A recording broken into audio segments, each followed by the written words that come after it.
So that was your first political deal. Yeah, I withdrew my petitions. Yeah, but with the expectation of a greater payoff later. Right. And so the later payoff may have come as early as what, 1962 then? Well, it came very soon because the senator in that district was Charles Veenstra.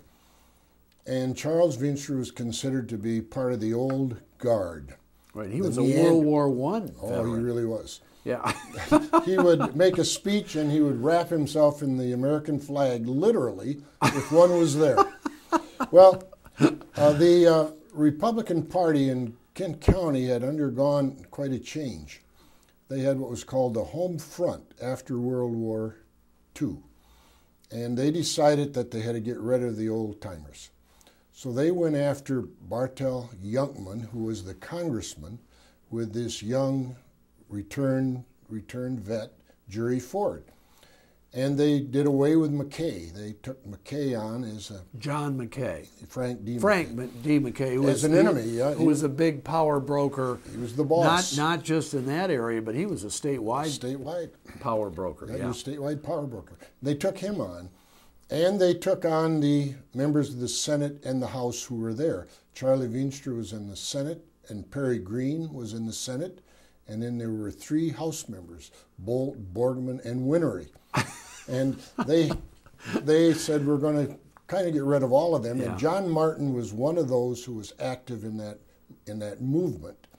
So he came to me and said, we will support you for that spot.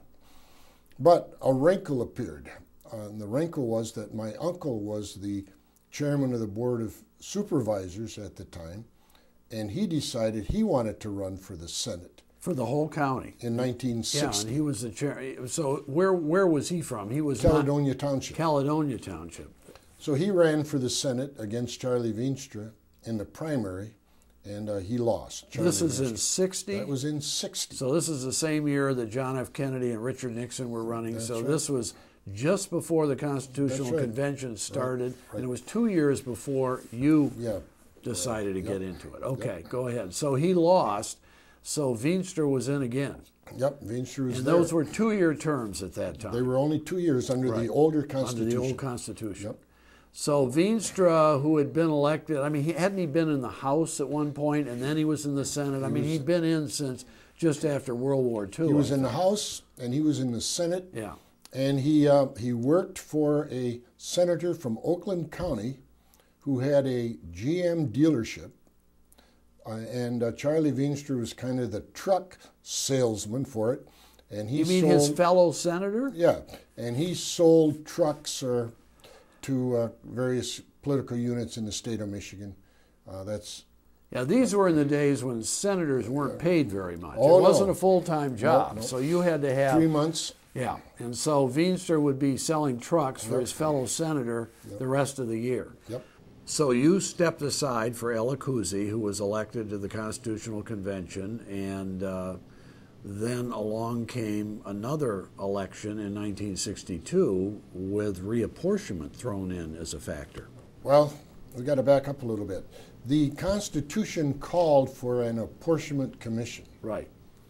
And the Constitution called for the House to be elected on population and the Senate still on area to a degree, on geography. Right.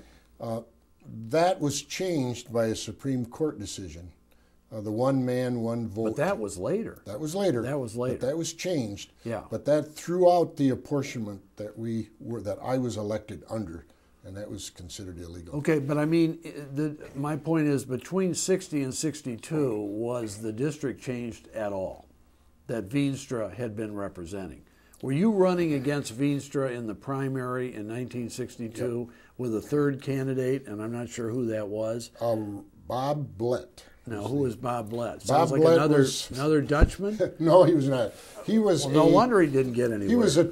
He was a trustee in Paris Township. Okay. Just like the office I had. Well, he was on your board. He was on our board. Okay. And he was a salesman, and he had a friend, a brother who was a publisher of a newspaper. Okay. A local weekly newspaper. Yeah. So he had some standing in the community.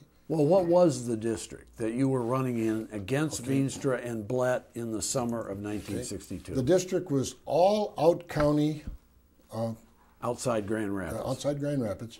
Plus the first ward of Grand Rapids. Okay, so you mean like a big donut around the whole around the whole Grand city. Rapids, except for this one ward? Yep. The second and third ward was one district, Right. and at that particular time, the candidate for that was Milt Zagman, Senator Zagman. Oh, okay. When I ran, and I ran for the rest. The first ward, which was predominantly Democrat, Right. but the out county Kent was Republican. But now that must have been an overwhelmingly Republican district, right? It was very much Republican. So you had to basically just win the Republican primary. So what happened in that race? You had the backing of the so-called Martin Machine and Elicuzzi and all these other people who were paying you back for being such a good guy? What happened is something that's totally unexpected. And it happened before I ran. It happened in the term of office before I was a candidate.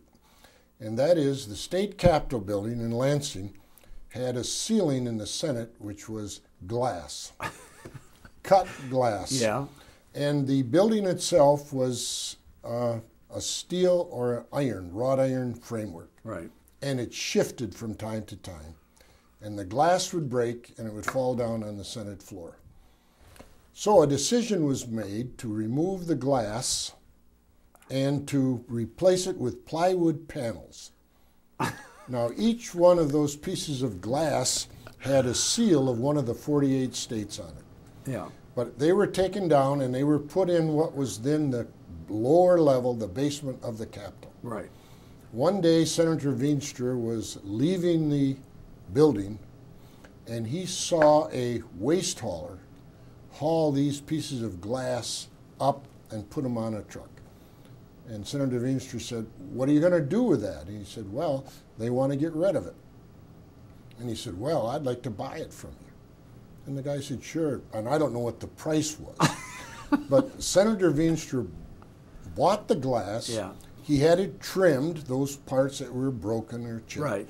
And he brought it up to a cottage which he had, kind of an elaborate cottage on the Muskegon River, and they put it in the ceiling of that cottage. My goodness. Wow. Well, what was considered to be useless, worthless, Right. all of a sudden in the eyes of the media became a treasure of the state of Michigan, and Charlie Veenstra got the name of Stained Glass Charlie.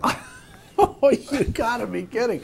So actually, in a sense, I mean, he saved the glass, although he did it for himself. And it would have been scrap. So it's Stained Glass Charlie, and that haunted him all through his. That haunted him. But that happened before I got into the picture. Right. So he already was vulnerable. He was potentially weakened by that. Weakened by that. Yep. So then enter Bob VanderLaan with the backing of Martin Cousy and everybody else, and you know, Blett was kind of a sideshow. So you won really easily, I think. Well, one other thing happened which was pertinent in this. Charlie knew what he was facing. He knew that he had a problem, and at that time we were having annexations to the city of Grand Rapids. Right. The Dilley annexations. And we won't go into that annexation law, but it was a very unfair law. It included the city of Grand Rapids and the rest of the township as one vote, yes or no, and then the people that lived in the annexed area had a vote, Right. yes. So they would vote yes, we want to be annexed, and then the city of Grand Rapids would be dumped in with the rest of the township. And they were overwhelmingly big, huge. So we were losing territory Yeah. every election. Yeah. Well, Charlie Veenstra tried to stop that, and he came up with a novel idea. He said that the boundary of a second-class city had to be the same as the school district boundary. Okay. So now all of a sudden, the Kentwood School District and the Godwin School District, they were very, prominent, proud districts. All of a sudden, if they were annexed, they were swallowed up by the city of Grand Rapids. Wow. So the people didn't want that. Okay. So that put an end to annexation. to that. And Charlie's the one that promoted that bill and got it passed. Well, Charlie was a hero, but he was. was still known as Stained Glass That's true. Charlie. It didn't do any good. But it stopped annexation. Yeah, it did. And he's the one that really put an Okay. end to it.